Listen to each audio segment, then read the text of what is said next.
আসসালামু আলাইকুম বন্ধুরা।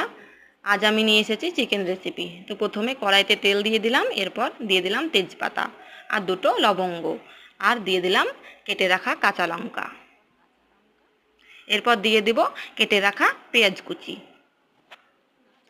তো একটু নাড়াচাড়া করে নেব। এরপর দিয়ে দেব লবণ, যাতে পেঁয়াজটা একটু ভালোভাবে ভাজা হয়। আবারও একটু নাড়াচাড়া করে নিচ্ছি। এরপর দিয়ে দিলাম টমেটো কুচি।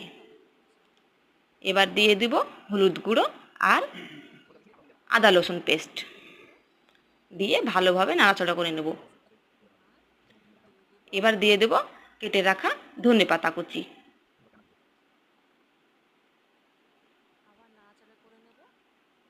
ভালোভাবে নাড়াচাড়া করে নেব।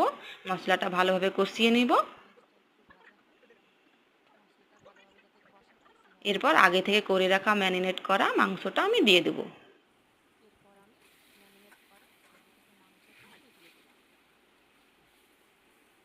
ভালোভাবে নাড়াচাড়া করে নেব।